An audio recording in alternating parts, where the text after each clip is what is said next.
नमस्कार, SBT news में आपका स्वागत है और मैं हूं आपके साथ दिव्यांशी गौड़। पेश है 10 नवंबर शुक्रवार शाम 7:15 बजे राजस्थान की बड़ी खबरें। मुख्यमंत्री अशोक गहलोत ने कहा कि भाजपा वाले हमें बदनाम करते हैं कि हम हिंदू नहीं हैं, गोभक्त नहीं हैं और इन आरोपों में कोई दम नहीं है।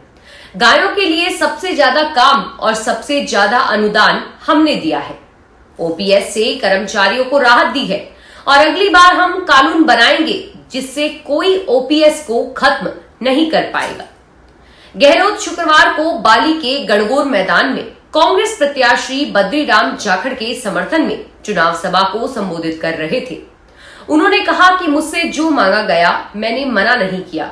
मैंने कहा था कि मांगते मांगते थक जाओगे, लेकिन मैं देते देते नहीं थकूंगा। यहाँ की एमएलए ने मांगने में कंजूसी की होगी, इसका मैं कुछ नहीं कर सकता। 20 नए जिले बनाकर हमने इतिहास बनाया है। राजस्थान भाजपा प्रदेशाध्यक्ष और चित्तौड़गढ़ सांसद सीपी जोशी ने शुक्रवार को प्राकट्य स्थल सांवलिया जी के दर्शन किए। उन्होंने इस दौरान कांग्रेस की सरकार पर निशाना साधा और कहा कि अशोक गहलोत ने सिर्फ अपनी कुर्सी बचाने के लिए कुछ नहीं किया। राजस्थान में कमल का फूल खिलेगा और राज्य को फिर से विकसित बनाएंगे। प्रदेशाध्यक्ष जोशी आज चित्तौड़गढ़ से अपने गांव ऊंचनार गए थे। चित्तौड़गढ़ लौटते समय उन्होंने सांवरा सेठ के दर्शन किए और उनका यहां भाजपा कार्यकर्ताओं ने स्वागत भी किया। राजस्थान में प्रधानमंत्री नरेंद्र मोदी के रोड शो की तैयारियां की जा रही है। यह रोड शो जयपुर और जोधपुर में कराए जाएंगे। पार्टी सूत्रों की माने तो जयपुर में प्रधानमंत्री के 2 रोड शो हो सकते हैं। पहला रोड शो गोविंद देव जी मंदिर से रवाना होकर चारदीवारी क्षेत्र में निर्धारित है और वहीं दूसरा रोड शो मोती डूंगरी गणेश मंदिर से अल्बर्ट हॉल होते हुए चारदीवारी इलाके में निकलेगा। पीएम मोदी के रोड शो के लिए 15 नवंबर से 23 नवंबर के बीच का समय मांगा गया है और इसी तरह से जोधपुर में भी पीएम मोदी के रोड शो का प्लान तैयार किया जा रहा है। उत्तर भारत में एक्टिव हुए पश्चिमी विक्षोभ के कारण राजस्थान में आज लगातार दूसरे दिन 7 से ज्यादा जिलों में बारिश हुई। आज सुबह हनुमानगढ़, श्रीगंगानगर, चूरू, जोधपुर, जयपुर, दौसा के अलावा झुंझुनू के कुछ हिस्सों में बादल छाने के साथ बारिश हुई। इससे पहले कल चूरू, बीकानेर, गंगानगर, बाड़मेर और जोधपुर के एरिया में बारिश हुई थी। मौसम विशेषज्ञों का कहना है कि वेस्टर्न डिस्टर्बेंस का असर कल से प्रदेश में खत्म हो जाएगा और आसमान फिर से साफ होने लगेगा।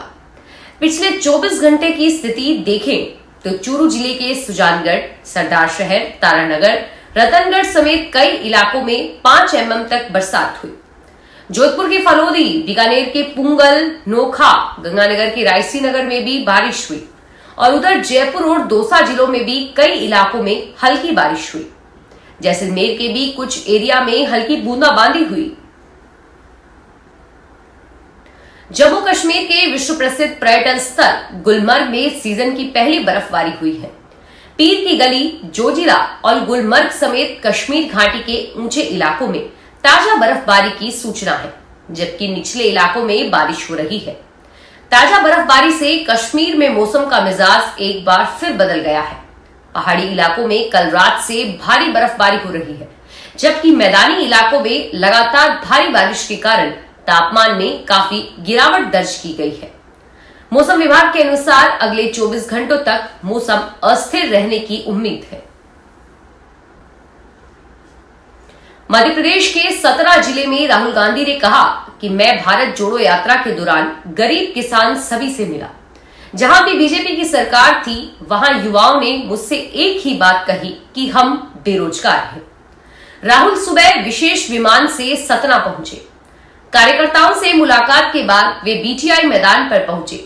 मंच पर जिले की 7 विधानसभा सीटों के प्रत्याशी मौजूद हैं। दोपहर में करीब 1:25 पर वे बड़वानी के राजपुर पहुंचेंगे और यहां मंडी परिसर में जनसभा करेंगे। राहुल के दौरे से सतना जिले की 7 और बड़वानी जिले की 4 विधानसभा सीटें कवर होंगी। भारत और अमेरिका के बीच शुक्रवार को यहां 5वीं 2+2 मंत्री स्तरीय वार्ता हुई, जिसमें रक्षा मंत्री राजनाथ सिंह और विदेश मंत्री डॉक्टर एस जयशंकर ने अमेरिकी रक्षा मंत्री लॉयड ऑस्टिन और विदेश मंत्री एंट्री ब्लिंकन के साथ सह अध्यक्षता की। रक्षा मंत्री राजनाथ सिंह ने अपनी आरंभिक टिप्पणी में कहा कि दोनों देशों को महत्वपूर्ण और दीर्घकालिक मुद्दों पर ध्यान केंद्रित करने की जरूरत है। उन्होंने कहा कि स्वतंत्र, खुला और नियम आधारित हिंद प्रशांत क्षेत्र सुनिश्चित करने के लिए यह साझेदारी महत्वपूर्ण है। भाजपा से बगावत पर उतरे पूर्व विधायक मदन राठौड़ ने चुनाव मैदान छोड़ दिया। केंद्रीय मंत्री गजेंद्र सिंह शेखावत और सांसद पीपी चौधरी उन्हें मनाने वाले पहुंचे। प्रदेश चुनाव प्रभारी प्रहलाद जोशी से भी बात करवाई और इधर जैसे ही कार्यकर्ताओं को यह बात पता चली कि भाजपा नेता मनाने आए हैं, वे आक्रोशित हो गए।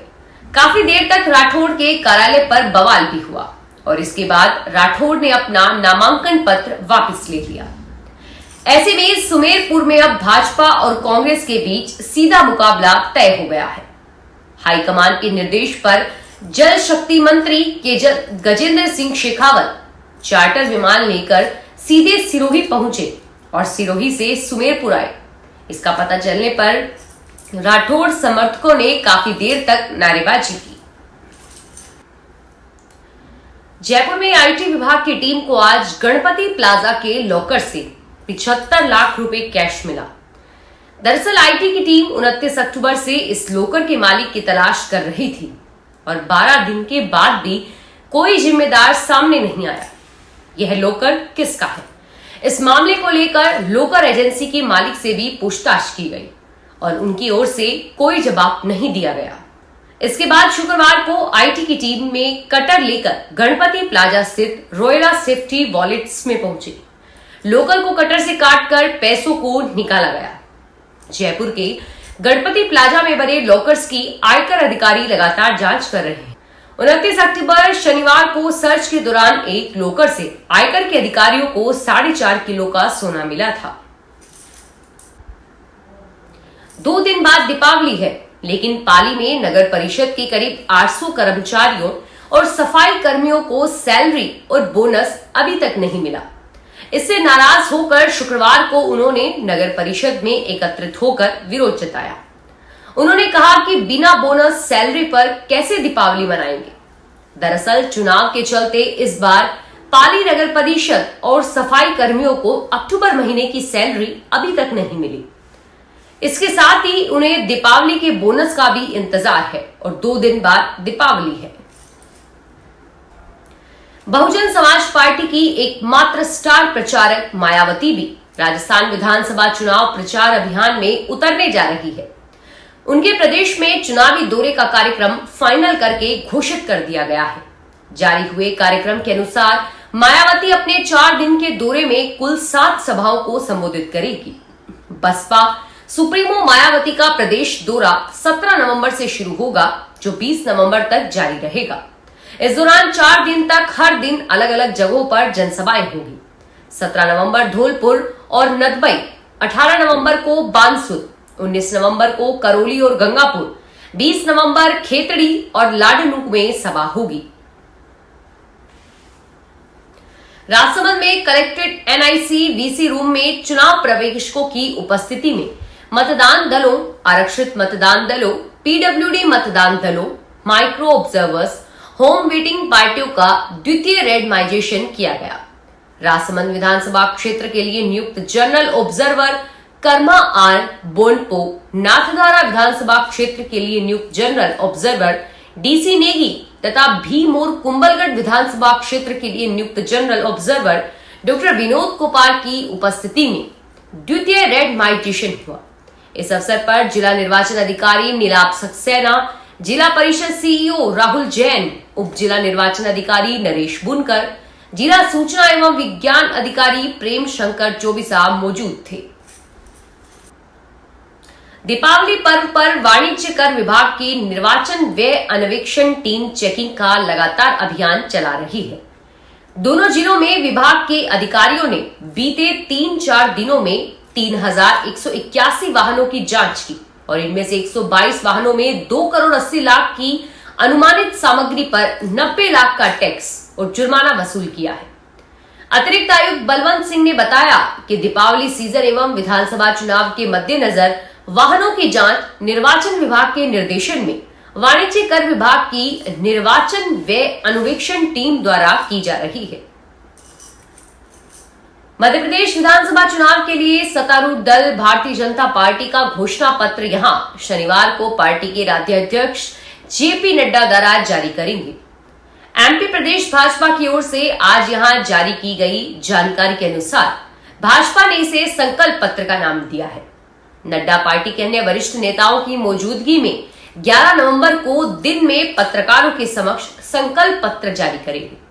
राज्य में मतदान के लिए अब मात्र 6 दिन ही शेष है और सभी 230 सीटों के लिए मतदान एक ही दिन 17 नवंबर को होगा। कर्नाटक में टीपू सुल्तान की जयंती से पहले श्रीरंगपट्टनम में धारा 144 लागू कर दी गई है। इसके चलते सुबह 6 बजे से रात 11 बजे तक जुलूस, विरोध प्रदर्शन और रैलियों पर प्रतिबंध रहेगा और साथ ही बैनर, लाउडस्पीकर, पटाखों और डीजे के इस्तेमाल पर भी रोक रहेगी। पुलिस के मुताबिक इस दौरान नारेबाजी और भड़काऊ चित्र या नारे वाली टी शर्ट पहनने पर भी बैन लगा दिया गया है।